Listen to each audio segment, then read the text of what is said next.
सीरत खातिम अल-अंबिया मोहम्मद मुस्तफ़ा। उन्वान, निराली शान का मालिक। हज़रत आमना के इंतकाल के 5 दिन बाद ऐमन आपको लेकर मक्का पहुँचे। आपको अब्दुल मुत्तलिब के हवाले किया। आपके यतीम हो जाने का उन्हें इतना सदमा था कि बेटे की वफ़ात पर भी इतना नहीं हुआ था। अब्दुल मुत्तलिब के लिए कबा के साए में एक कालीन बिछाया जाता था, वो इस पर बैठा करते थे। उनका एहतराम इस कदर था कि कोई और इस कालीन पर बैठता नहीं था, चुनांचे उनके बेटे और कुरैश के सरदार इस कालीन के चारों तरफ बैठते थे। लेकिन रसूल सल्लल्लाहु अलैहि वसल्लम वहां तशरीफ लाते तो सीधे इस कालीन पर जा बैठते। इस वक्त अब एक तंदुरुस्त लड़के थे। अब की उम्र 9 साल के करीब हो चली थी। अब के चचा अब्दुल मुत्तलिब के अदब की वजह से आपको इस कालीन से हटाना चाहते तो अब्दुल मुत्तलिब कहते, मेरे बेटे को छोड़ दो, अल्लाह की किस्म, ये बहुत शान वाला है। फिर वो आपको मोहब्बत से इस फर्श पर बिठाते, आपकी कमर पर शफकत से हाथ फेरते, आपकी बातें सुन सुनकर हद दर्जे खुश होते रहते। कभी वो दूसरों से कहते, मेरे बेटे को यहीं बैठने दो, इसे खुद भी एहसास है कि उसकी बड़ी शान है और मेरी आरजू है ये इतना बुलंद रुतबा पाए जो किसी अरब को इससे पहले हासिल ना हुआ हो और ना बाद में किसी को हासिल हो सके। एक बार उन्होंने ये अल्फाज कहे, मेरे बेटे को छोड़ दो, इसके मिजाज में तबई तौर बुलंदी है, इसकी शान निराली होगी। यहां तक कि उम्र के आखिरी हिस्से में हजरत अब्दुल मुत्तलिब की आंखें जवाब दे गई थीं, अपना बीना हो गए थे। ऐसी हालत में एक रोज वो इस कालीन पर बैठे थे कि अब तशरीफ ले आए और सीधे इस कालीन पर जा पहुंचे। एक शख्स ने आपको कालीन से खींच लिया। इस पर आप रोने लगे। अब के रोने की आवाज सुनकर अब्दुल मुत्तलिब बेचैन हुए और बोले, मेरा बेटा क्यों रो रहा है? आपके कालीन पर बैठना चाहता है, हमने इसे कालीन से उतार दिया है। ये सुनकर अब्दुल मुत्तलिब ने कहा, मेरे बेटे को कालीन पर ही बिठा दो, ये अपना रुतबा पहचानता है। मेरी दुआ है कि ये इस रुतबे को पहुंचे जो इससे पहले किसी अरब को ना मिला हो, इसके बाद किसी को ना मिले। इसके बाद फिर किसी ने आपको कालीन पर बैठने से नहीं रोका। एक रोज बन्नू मदलज के कुछ लोग हजरत अब्दुल मुत्तलिब से मिलने के लिए आए। उनके पास इस वक्त अब भी तशरीफ फरमा थे। बन्नू मदलज के लोगों ने आपको देखा। ये लोग कियाफा शनास थे।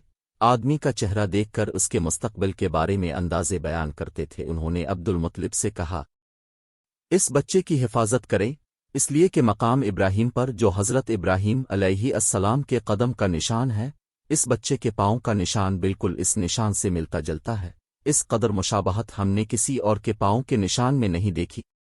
हमारा ख्याल है ये बच्चा निराली शान का मालिक होगा, इसलिए इसकी हिफाजत करे। मकाम इब्राहिम खाना कबा में वो पत्थर है जिस पर हजरत इब्राहिम अलैहिस्सलाम कबा की तामीर के वक्त खड़े हुए थे।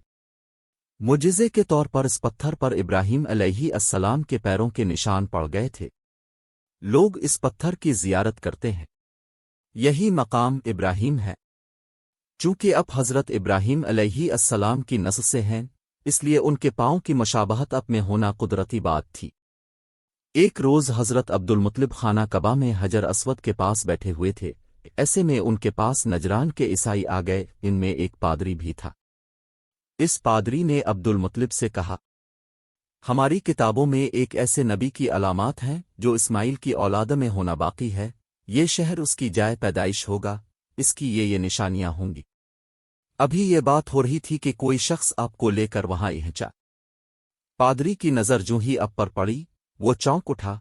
अब की आंखों, कमर और पैरों को देखकर वो चिल्ला उठा, वो नबी यही हैं, ये तुम्हारे क्या लगते हैं?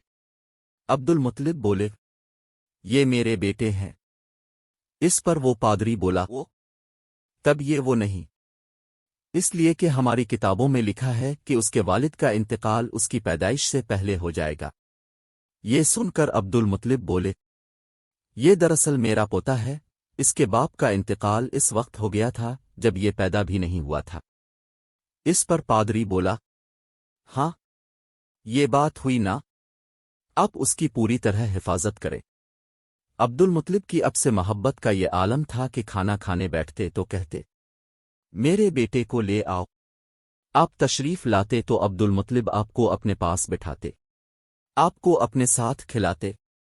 بہت زیادہ عمر والے ایک صحابی ہے بن معاویہ صلی اللہ علیہ وسلم کہتے ہیں، میں ایک مرتبہ اسلام سے پہلے جاہلیت کے زمانے میں حج کے لیے مکہ معظمہ گیا، وہاں بیت اللہ کا طواف کر رہا تھا۔ میں نے ایک ایسے شخص کو دیکھا جو بہت بوڑھا اور بہت لمبے قد کا تھا۔ وہ بیت اللہ کا طواف کر رہا تھا اور کہہ رہا تھا، اے میرے پروردگار، میری سواری کو محمد کی طرف پھیر دے اور اسے میرا دست و بازو بنا دے۔ میں نے اس بوڑھے کو جب یہ شعر پڑھتے سنا تو لوگوں سے پوچھا، یہ کون ہے؟ لوگوں نے بتایا، یہ عبد المطلب بن ہاشم ہے۔ انہوں نے اپنے پوتے کو اپنے ایک اونٹ کی تلاش میں بھیجا ہے۔ وہ اونٹ گم ہو گیا ہے، اور وہ پوتا ایسا ہے جب بھی کسی گمشدہ چیز کی تلاش میں اسے بھیجا جاتا ہے تو وہ چیز لے کر ہی آتا ہے۔ پوتے سے پہلے یہ اپنے بیٹوں کو اس اونٹ کی تلاش میں بھیج چکے ہیں، لیکن وہ ناکام لوٹ آئے ہیں۔ اب چونکہ پوتے کو گئے ہوئے دیر ہو گئی ہے، اس لیے پریشان ہے اور دعا مانگ رہے۔ تھوڑی ہی دیر گزری تھی کہ میں نے دیکھا کہ آپ اونٹ کو لیے تشریف لا رہے ہیں۔ عبد المطلب نے آپ کو دیکھ کر کہا، میرے بیٹے، میں تمہارے لیے اس قدر فکر مند ہو گیا تھا کہ شاید اس کا اثر کبھی میرے دل سے نہ جائے۔ عبد المطلب کی بیوی کا نام رقیہ بنت ابو سفی تھا۔ وہ کہتی ہیں، قریش کئی سال سے سخت قحط سالی کا شکار تھے۔ بارشیں بالکل بند تھیں، سب لوگ پریشان تھے۔ اسی زمانے میں نے ایک خواب دیکھا۔ کوئی شخص خواب میں کہہ رہا تھا، اے قریش کے لوگو، تم میں سے ایک نبی ظاہر ہونے والا ہے، اس کے ظہور کا وقت آ گیا ہے۔ اس کے ذریعے تمہیں زندگی ملے گی، یعنی خوب بارشیں ہوں گی، سرسبزی اور شادابی ہوگی۔ تم اپنے لوگوں میں سے ایک ایسا شخص تلاش کرو جو لمبے قد کا ہو، گورے رنگ کا ہو، اس کی پلکیں گھنی ہوں، بھنویں اور ابرو ملے ہوئے ہوں۔ وہ شخص اپنی تمام اولاد کے ساتھ نکلے اور تم میں سے ہر خاندان کا ایک آدمی نکلے، سب پاک صاف ہوں اور خوشبو لگائیں۔ وہ حجر اسود کو بوسہ دیں، پھر سب جبل ابو قیس پر چڑھ جائیں۔ پھر وہ شخص جس کا حلیہ بتایا گیا ہے آگے بڑھے اور بارش کی دعا مانگے، اور تم سب آمین کہو تو بارش ہو جائے گی۔ صبح ہوئی تو رقیقہ نے اپنا یہ خواب قریش سے بیان کیا۔ انہوں نے ان نشانیوں کو تلاش کیا تو سب کی سب نشانیاں انہیں عبد المطلب میں مل گئیں، چنانچہ سب ان کے پاس جمع ہوئے۔ ہر خاندان سے ایک آدمی آیا، ان سب نے شرائط پوری کی۔ اس کے بعد سب ابو قیس پہاڑ پر چڑھ گئے۔ اس لیے ہماری یہ خشک سالی ختم فرما دے، ہمیں زندگی اور سرسبزی اور شادابی عطا فرما دے۔ ابھی یہ دعا مانگ ہی رہے تھے کہ بارش شروع ہو گئی۔ وادیاں پانی سے بھر گئیں، لیکن اس بارش میں ایک بہت عجیب بات ہوئی، اور وہ عجیب بات یہ تھی کہ قریش کو یہ سیرابی ضرور حاصل ہوئی، مگر یہ بارش قبیلہ قیس اور قبیلہ مضر کی قریبی بستیوں میں بالکل نہ ہوئی۔ اب لوگ بہت حیران ہوئے کہ یہ کیا بات ہوئی۔ ایک قبیلے پر بارش اور آس پاس کے سب قبیلے بارش سے محروم۔ تمام قبیلوں کے سردار جمع ہوئے، اس سلسلے میں بات چیت شروع ہوئی۔ ایک سردار نے کہا، ہم زبردست قحط اور خشک سالی کا شکار ہیں، جبکہ قریش کو اللہ تعالی نے بارش عطا کی ہے، اور یہ عبد المطلب کی وجہ سے ہوا ہے، اس لیے ہم سب ان کے پاس چلتے ہیں۔ اگر وہ ہمارے لیے دعا کر دیں تو شاید اللہ ہمیں بھی بارش دے دے۔ یہ مشورہ سب کو پسند آیا، چنانچہ یہ لوگ مکہ معظمہ میں آئے اور عبد المطلب سے ملے، انہیں سلام کیا، پھر ان سے کہا، اے عبد المطلب، ہم کئی سال سے خشک سالی کے شکار ہیں، ہمیں اب کی برکت کے بارے میں معلوم ہوا ہے، اس لیے مہربانی فرما کر اب ہمارے لیے بھی دعا کرے، اس لیے کہ اللہ نے اب کی دعا سے قریش کو بارش عطا کی ہے۔ ان کی بات سن کر عبد المطلب نے کہا، اچھی بات ہے، میں کل میدان عرفات میں آپ لوگوں کے لیے بھی دعا کروں گا۔ دوسرے دن صبح سویرے عبد المطلب میدان عرفات کی طرف روانہ ہوئے۔ ان کے ساتھ دوسرے لوگوں کے علاوہ ان کے بیٹے اور اللہ کے رسول بھی تھے۔ عرفات کے میدان میں عبد المطلب کے لیے ایک کرسی بچھائی گئی، وہ اس پر بیٹھ گئے۔ نبی کریم کو انہوں نے گود میں بٹھا لیا، پھر انہوں نے ہاتھ اٹھا کر یوں دعا کی، اے اللہ، چمکنے والی بجلی کے پروردگار اور کڑکنے والی گرج کے مالک، پالنے والوں کے پالنے والے اور مشکلات کو آسان کرنے والے، یہ قبیلہ قیس اور قبیلہ مضر کے لوگ ہیں، یہ بہت پریشان ہیں، ان کی کمریں جھک گئی ہیں، یہ تجھ سے اپنی لاچاری اور بے کسی کی فریاد کرتے ہیں اور جان و مال کی بربادی کی شکایت کرتے ہیں، پس اے اللہ، ان کے لیے خوب برسنے والے بادل بھیج دے اور آسمان سے ان کے لیے رحمت عطا فرما تاکہ ان کی زمینیں سرسبز ہو جائیں اور ان کی تکالیف دور ہو جائیں۔ عبد المطلب ابھی یہ دعا کر ہی رہے تھے کہ ایک سیاہ بادل اٹھا، عبد المطلب کی طرف آیا، اور اس کے بعد اس کا رخ قبیلہ قیس اور بنو مضر کی بستیوں کی طرف ہو گیا۔ یہ دیکھ کر عبد المطلب نے کہا، اے گروہ قریش اور مضر، جاؤ، تمہیں سیرابی حاصل ہوگی۔ چنانچہ یہ لوگ جب اپنی بستیوں میں پہنچے تو وہاں بارش شروع ہو چکی تھی۔ اب 7 سال کے ہو چکے تھے کہ اب کی آنکھیں دکھنے کو آ گئیں۔ مکہ میں آنکھوں کا علاج کرایا گیا لیکن افاقہ نہ ہوا۔ عبد المطلب سے کسی نے کہا، عکاس کے بازار میں ایک راہب رہتا ہے، وہ آنکھوں کی تکالیف کا علاج کرتا ہے۔ عبد المطلب آپ کو اس کے پاس لے گئے۔ اس کی عبادت گاہ کا دروازہ بند تھا۔ انہوں نے اسے آواز دی، راہب نے کوئی جواب نہ دیا۔ اچانک عبادت گاہ میں شدید زلزلہ آیا۔ راہب ڈر گیا کہ کہیں عبادت خانہ اس کے اوپر نہ گر پڑے، اس لیے ایک دم باہر نکل آیا۔ اب اس نے آپ کو دیکھا تو چونک اٹھا۔ اس نے کہا، اے عبد المطلب، یہ لڑکا اس امت کا نبی ہے۔ اگر میں باہر نہ نکل آتا تو یہ عبادت گاہ ضرور مجھ پر گر پڑتی۔ اس لڑکے کو فوراً واپس لے جاؤ اور اس کی حفاظت کرو، کہیں یہودیوں عیسائیوں میں سے کوئی اسے قتل نہ کر دے۔ پھر اس نے کہا، اور رہی بات ان کی آنکھوں کی، تو آنکھوں کی دعا تو خود ان کے پاس موجود ہے۔ عبد المطلب یہ سن کر حیران ہوئے اور بولے، ان کے اپنے پاس ہے؟ میں سمجھا نہیں۔ ہاں، ان کا لعاب دہن ان کی آنکھوں میں لگائیں۔ انہیں نے ایسا ہی کیا، آنکھیں فوراً ٹھیک ہو گئیں۔ پرانی آسمانی کتابوں میں آپ کی بہت سی نشانیاں لکھی ہوئی تھیں۔ اس کی تفصیل بہت دلچسپ ہے۔ یمن میں ایک قبیلہ حمیر تھا۔ وہاں ایک شخص سیف بن زن تھا۔ وہ سیف حمیری کہلاتا تھا۔ کسی زمانے میں اس کے باپ دادا اس ملک پر حکومت کرتے تھے، لیکن پھر حبشیوں نے یمن پر حملہ کیا اور اس پر قبضہ کر لیا۔ وہاں حبشیوں کی حکومت ہو گئی۔ 70 سال تک یمن حبشیوں کے قبضے میں رہا۔ جب یہ سیف بڑا ہوا تو اس کے اندر اپنے باپ دادا کا ملک آزاد کرانے کی امنگ پیدا ہوئی، چنانچہ اس نے ایک فوج تیار کی۔ اس فوج کے ذریعے حبشیوں پر حملہ کیا اور انہیں یمن سے بھگا دیا۔ اس طرح وہ باپ دادا کے ملک کو آزاد کرانے میں کامیاب ہو گیا، وہاں کا بادشاہ بن گیا۔ یہ یمن عرب کا علاقہ تھا۔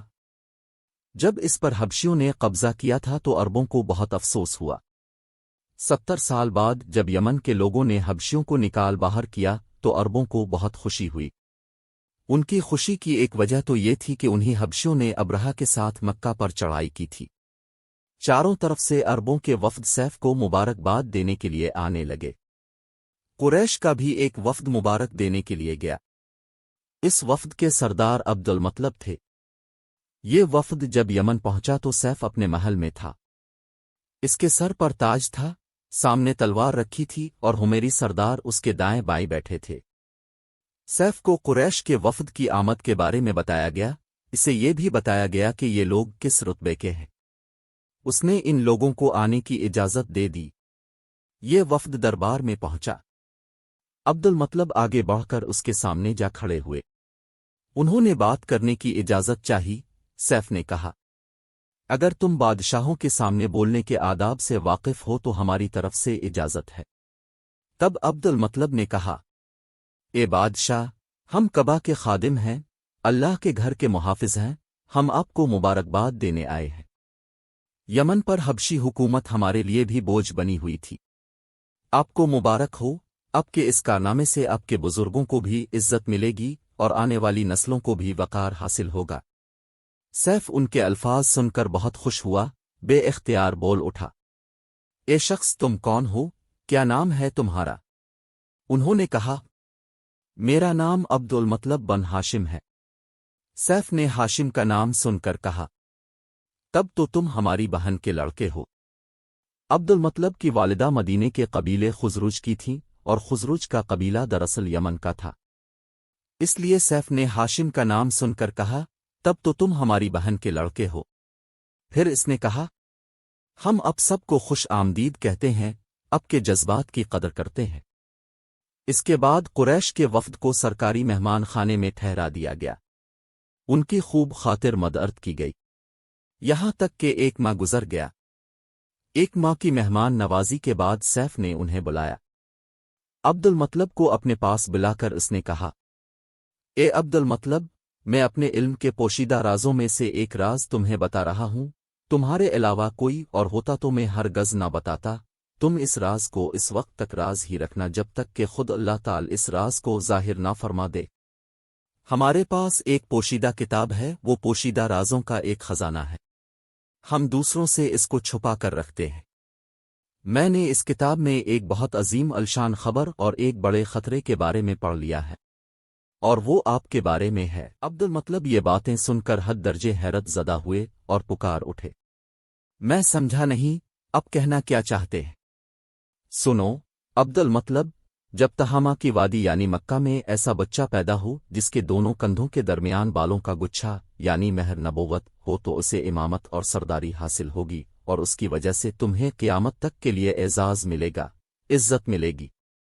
अब्दुल मतलब ने ये सुनकर कहा, ए बादशाह, अल्लाह करे आपको भी ऐसी खुशबख्ती मुयस्सर आए। अब की हैबत मुझे रोक रही है, वरना मैं आपसे पूछता कि इस बच्चे का ज़माना कब होगा। बादशाह ने जवाब में कहा, यही इसका ज़माना है, वो इसी ज़माने में पैदा होगा, पैदा हो चुका है। इसका नाम मोहम्मद होगा। इसकी वालिदा का इंतकाल हो जाएगा, इसके दादा और चचा इसकी परवरिश करेंगे। हम भी इसके आरज़ूमंद रहे कि वो बच्चा हमारे यहाँ पैदा हो। अल्लाह ताल उसे खिले आम ज़ाहिर फरमाएगा, और उसके लिए हम में से यानी मदीने के कबीले खुज़रुज में इस नबी के मददगार बनाएगा। हम में से इसने इसलिए कहा कि खुज़रुज असल में यमन के लोग थे। उनके ज़रिए इस नबी के ख़ानदान और कबीले वालों को इज़्ज़त हासिल होगी, और उनके ज़रिए इसके दुश्मनों को ज़िल्लत मिलेगी, और उनके ज़रिए वो तमाम लोगों से मुकाबला करेगा, और उनके ज़रिए ज़मीन के अहम इलाके फ़तह हो जाएंगे। वो नबी रहमान की इबादत करेगा, शैतान को धमकाएगा, आतिश कद्दूहे को ठंडा करेगा यानी आग के पुजारियों को मिटाएगा, बुतों को तोड़ डालेगा। इसकी हर बात आखिरी फरमान होगी। इसके अहकामात इंसाफ वाले होंगे। वो नेक कामों का हुक्म देगा, खुद भी उन पर अमल करेगा, बुराइयों से रोकेगा, उनको मिटा डालेगा। अब्दुल मतलब ने सैफ बन जन को दुआ दी, फिर कहा, कुछ और तफसील बयान करें। बात ढकी छपी है और अलामतें पोशीदा हैं, मगर ए अब्दुल मतलब इसमें शुबा नहीं कि तुम उसके दादा हो। अब्दुल मतलब ये सुनकर फौरन सजदे में गिर गए, और फिर सैफ ने उनसे कहा, अपना सर उठाओ, अपनी पेशानी ऊंची करो, और मुझे बताओ जो कुछ मैंने तुमसे कहा है, क्या तुमने इनमें से कोई अलामत अपने यहाँ देखी है? इस पर अब्दुल मतलब ने कहा, हाँ, मेरा एक बेटा था, मैं इसे बहुत चाहता था। मैंने एक शरीफ और मुअज़्ज़ज़ लड़की आमना बिन्त वहब अब्द मुनाफ से इसकी शादी कर दी। वो मेरी कौम के इंतहाई बाइज़्ज़त ख़ानदान से थी।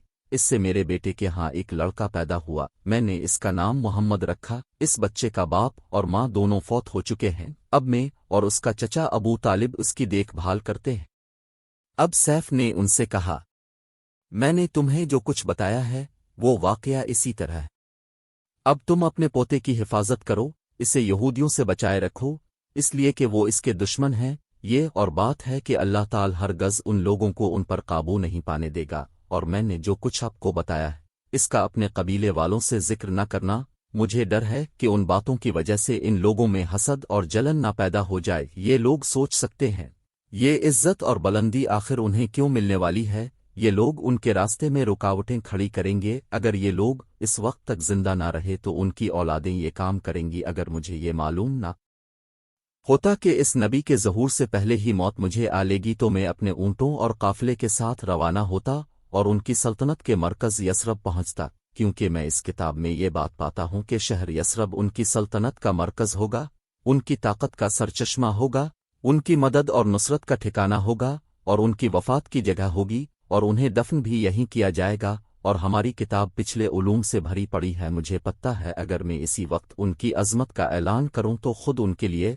और मेरे लिए खतरात पैदा हो जाएंगे। ये डर ना होता तो मैं इसी वक्त उनके बारे में ये तमाम बातें सबको बता देता, अरबों के सामने उनकी सरबुलंदी और ऊंचे रुतबे की दास्तानें सुना देता। लेकिन मैंने ये राज तुम्हें बताया, तुम्हारे साथियों में से भी किसी को नहीं बताया। इसके बाद इसने अब्दुल मतलब के साथियों को बुलाया। इनमें से हर एक को 10 हबशी गुलाम, 10 हबशी बांदियां और धारीदार यमनी चादरें, बड़ी मिकदार में सोना चांदी, 100 اونٹ اور अंबर के भरे डब्बे दिए। फिर अब्दुल मतलब को इससे 10 गन्ना ज्यादा दिया और बोला, साल गुजरने पर मेरे पास उनकी खबर लेकर आना और उनके हालात बताना। साल गुजरने से पहले ही इस बादशाह का इंतकाल हो गया। अब्दुल मतलब अक्सर इस बादशाह का जिक्र किया करते थे। अब की उम्र 8 साल की हुई तो अब्दुल मतलब का इंतकाल हो गया। इस तरह एक अजीम सरपरस्त का साथ छूट गया। इस वक्त अब्दुल मतलब की उम्र 95 साल थी। तारीख की बाज़ किताबों में उनकी उम्र इससे भी ज्यादा लिखी है। जिस वक्त अब्दुल मतलब का इंतकाल हुआ अब उनकी चारपाई के पास मौजूद थे। अब रोने लगे। अब्दुल मतलब को अजून के मकाम पर उनके दादाक्स के पास दफन किया गया। मरने से पहले उन्होंने नबी करीम को अपने बेटे अबू तालिब के हवाले किया। अब अबू तालिब आपके निगरान हुए। उन्हें भी आपसे बेतहाशा मोहब्बत हो गई। उनके भाई अब्बास और ज़ुबैर भी आपका बहुत ख्याल रखते थे। फिर ज़ुबैर भी इंतकाल कर गए तो आपकी निगरानी आपके चचा अबू तालिब ही करते रहे। उन्हें भी नबी करीम से बहुत मोहब्बत थी। जब उन्होंने आपकी बरक़ात देखें, मुजिज़े देखे तो उनकी मोहब्बत में और इजाफा हो गया। ये माली एतबार से कमज़ोर थे। 2 वक्त सारे घराने को पेट भर कर खाना नहीं मिलता था, लेकिन जब नबी करीम उनके साथ खाना खाते तो थोड़ा खाना भी इन सब के लिए काफ़ी हो जाता, सबके पेट भर जाते। इसीलिए जब दोपहर रात के खाने का वक्त होता तो और सब दस्तरखान पर बैठते तो अबू तालिब उनसे कहते, अभी खाना शुरू न करो, मेरा बेटा आ जाए फिर शुरू करना। फिर अब तशरीफ़ ले आते और उनके साथ बैठ जाते। अब की बरकत इस तरह ज़ाहिर होती कि सब के सेर होने के बाद भी खाना बच जाता। अगर दूध होता तो पहले नबी करीम को पीने के लिए दिया जाता, फिर अबू तालिब के बेटे पीते, यहाँ तक कि एक ही प्याले से सब के सब दूध पी लेते, खूब सेर हो जाते और दूध फिर भी बच जाता। अबू तालिब के लिए एक तकिया रखा रहता था, वो इससे टेक लगाकर बैठते थे। रसूल अल्लाह तशरीफ़ लाते तो आकर सीधे इस तकिए के साथ बैठ जाते। ये देखकर अबू तालिब कहते, मेरे बेटे को अपने बुलंद मर्तबे का एहसास है। एक बार मक्का में कहत पड़ गया, बारिश बिल्कुल न हुई। लोग एक दूसरे से कहते थे, ला घर की तरफ चले। वहां पहुंचकर उन्होंने दरवाजे पर दस्तक दी तो एक खूबसूरत आदमी बाहर आया। उसने तहबंद लपेट रखा था। सब लोग इसकी तरफ बढ़े और बोले, ए अबू तालिब, वादी में कहत पड़ा है, बच्चे भूखे मर रहे हैं, इसलिए आओ और हमारे लिए बारिश की दुआ करो। चुनांचे अबू तालिब बाहर आए, उनके साथ रसूल अल्लाह भी थे। अब ऐसे लग रहे थे जैसे अंधेरे में सूरज निकल आया हो। अबू तालिब के साथ और भी बच्चे थे, लेकिन उन्होंने अब ही का बाजू पकड़ा हुआ था। इसके बाद अबू तालिब ने आपकी उंगली पकड़कर कबे का तवाफ किया। ये तवाफ कर रहे थे और दूसरे लोग आसमान की तरफ नजर उठा उठा कर देख रहे थे, जहां बादल का एक टुकड़ा भी नहीं था। लेकिन फिर अचानक हर तरफ से बादल घर घर कर आने लगे। इस कदर जोरदार बारिश हुई कि शहर और जंगल सराब हो गए। अबू तालिब एक बार ज़ी अल हिजाज के मेले में गए। ये जगह अरफात से तकरीबन 8 किलोमीटर दूर है। उनके साथ रसूल अल्लाह भी थे। ऐसे में अबू तालिब को प्यास महसूस हुई। उन्होंने अब से कहा, भतीजे, मुझे प्यास लगी है। ये बात उन्होंने इसलिए नहीं कही थी कि आपके पास पानी था, बल्कि अपनी बेचैनी जाहिर करने के लिए कही थी। चचा की बात सुनकर अब फौरन सवारी से उतर आए और बोले, चचा जान, आपको प्यास लगी है? उन्होंने कहा, हाँ भतीजे, प्यास लगी है। ये सुनते ही अपने एक पत्थर पर अपना पाँव मारा।